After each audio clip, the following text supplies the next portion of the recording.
Good morning, fifth graders. So, I'm going to talk a little bit more about the book Ben and Me, and I'll read the first chapter of our Friday work, and then you can read the second one. Just to recap, the last chapter, even the last two chapters from yesterday, were about Ben experimenting with electricity and lightning. And you can tell from this, even just this picture on this past page, that it seems like his last experiment not only scared Amos, but it also scared him. So we're going to get into our reading today. Before we start, let's just review the questions from chapter 8. So, what question does Ben have about lightning? Describe the experiment he conducts to find the answer to his question and tell what he invents in the process. And then, how does Amos feel about lightning and electricity? So, let's go. Oh, and then forgot this, but little vocabulary. Decent, which means dishonest.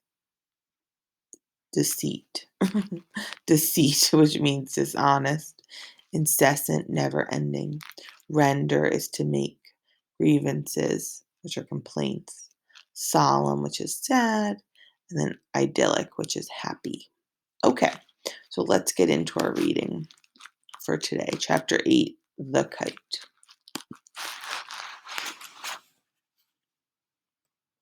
After the disastrous lightning rod experiment, Ben was quite subdued for some days and never even mentioned electricity. I hoped that he was cured of this dangerous hobby, but alas, my hope was soon to be rudely shattered. This question of the nature of lightning so preyed upon my mind that he was finally driven to an act of deceit that caused the first and only rift in our long friendship. I feel sure that brooding on this subject might have seriously affected his mind, for this is the only way in which I can excuse his treacherous conduct. It came about in this fashion. One of Ben's favorite forms of relaxation was kite flying. On his largest kite, he had built for me a tiny platform made of light splinters of wood. This was surely securely lashed to the kite just where the sticks of the frame crossed. A stout railing surrounded it, and the floor was cushioned with milkweed down, so that a safer or more snug retreat could scarce be imagined.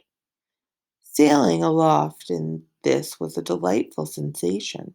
The gentle motions of the kite, the warmth of the sun, and the broad view spread out below all combined to make it a thoroughly restful and enjoyable experience. A new thrill was added when we contrived a tiny car slung to a pulley running on the kite string. In this I could cast off from my little porch and go coasting in a long, glorious swoop to Ben and the earth far below. To this car we later added a small sail so that when the wind was sufficiently strong, I could sail up the string to the kite. Enabled thus to ascend and descend at will, I spent many hours at this thrilling sport. The deceit could raise its ugly head in such an idyllic surroundings and bring to an end these innocent diversions seems particularly painful. I shall pass over as rapidly as possible the unfortunate happenings which almost brought our friendship to a close. Ben had hinted that if I were willing to stay aloft during a thunderstorm, I could, being so close to the clouds, very easily determine the nature of lightning. My reply to this proposal was prompt, decided, and in the negative, very strongly in the negative. So much so that Ben dropped the subject, and had, I thought, given up the idea completely. But alas for my trust in human honor.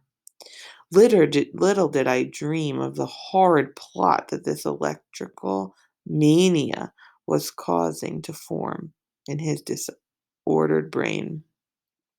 One hot July afternoon, I had ridden aloft and, lulled by the gentle motion of the sun's warmth, had indulged in a long nap. From this, I was awakened by a violent tossing of the kite. I at once realized from the black and threatening clouds that a sudden thunderstorm was rapidly approaching, its preliminary gusts already tossing the kite wildly about. Hastily preparing to descend in my little car, I was horrified to discover that it was not there. Jerks on the string to signal Ben bringing no response. The ugly details of his plot began to dawn on me. I recalled his haste to launch the kite and his incessant talk while doing so, all designed to hide the fact that he had removed the car. With or without my consent, he had resolved to keep me aloft during the storm. I sought wildly for some method of descending the string, but the wind by now was so strong that all my efforts were required to cling to the frail platform. The next half hour was the most awful experience of my life. The wild plunging of the kite, the driving sheets of rain, the incessant lightning flashes, and the crashing thunder, all were so terrifying that I could only hang on and pray. As shock after stiffening shock ran through my body, there was no further doubt in my mind as to the nature of lightning. It was electrical, decidedly so. Blue sparks crackled from my whiskers. Every hair stood on end, and my frame was convulsed by the near ending shocks. After what seemed hours of this torture, the storm passed, and I knew by the motion of the string that the kite was being lowered. Nearing the earth, I saw that Ben had taken cover in a shed and was regarding my approach with the greatest eagerness. Before I could reach the ground, he was calling, "Was it, Amos? Was it electricity? Was it?" Even had rage not rendered me speechless, as I should never have given him the satisfaction of an answer. As the kite touched the earth, I descended and stalked past him in stony silence. Despite his questions and pleading, I pursued my angry way back to town, never pausing until I had reached the shelter of the vestry. There, after my wondering family had dried me and dressed my burns, I fell into an exhausted sleep that lasted 2 days. I woke from this long slumber thoroughly recovered in body, if not in mind, to hear the familiar booming of Ben's voice.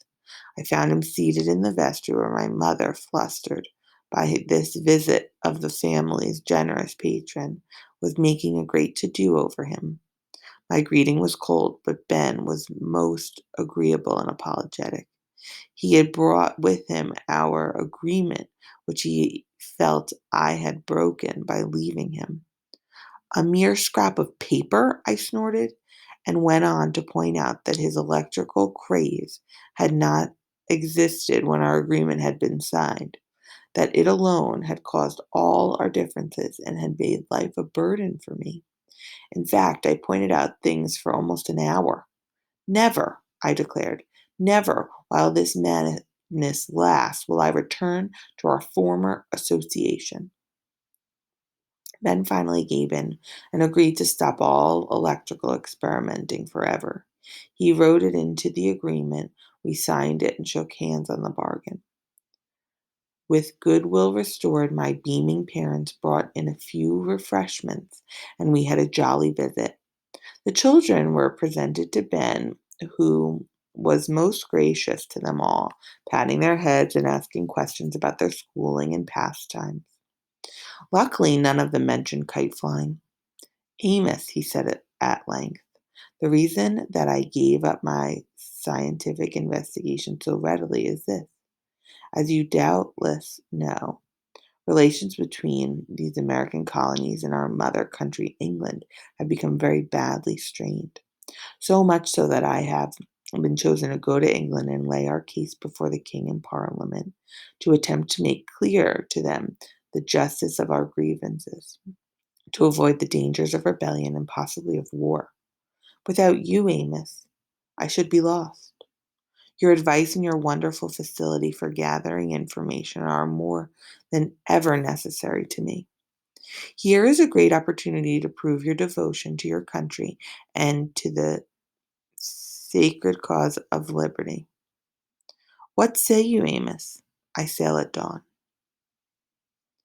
It was a solemn moment, but without an instant's hesitation, I sprang to my feet. Liberty forever! I shouted. I'm with you, Ben. Besides, I understand that the English cheeses are of excellent quality. In the cold gray damp of the early morning, I was at the dock where our ship lay in readiness to sail.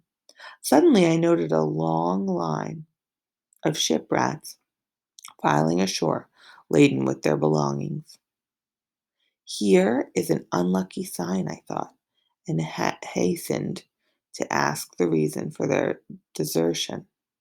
One of the rats, an old gray, bearded fellow, pointed glumly to the tops of the masts. Them, he said. Peering aloft, I made out, fastening to the top of each mast, one of those heated iron rods. Lightning rods, I muttered. That's what he calls 'em, growling the old graybeard. Down here all day yesterday he was putting them up, con- convinced the captain they'd protect the ship from lightning. I don't hold with no such newfangled notions, I doubt. I'm through. At that moment, Ben came puffing down the dock laden with bags, late as usual. Ben, I demanded, pointing to the mast tops, what are those? Why, those, Amos. Why, those are just. Oh, never mind. Just hurry aboard like a good fellow. I'll explain those later. Explain them to the sharks, I said, turning on my heel. But Amos, he protested as the sailors hurried him up the gangplank. Our agreement. Our agreement, I shouted back, says no experiments. Goodbye, Ben, and good luck. Liberty forever, but no lightning rods. So I returned to the vestry, and Ben sailed alone. All right, so now you're going to read chapter 9, War, which isn't too long. It's just this slide and then the next two slides, and then answer the questions. But now just check back to look at the questions for the next chapter and look at the vocabulary. All righty, I'll see you all soon. Bye.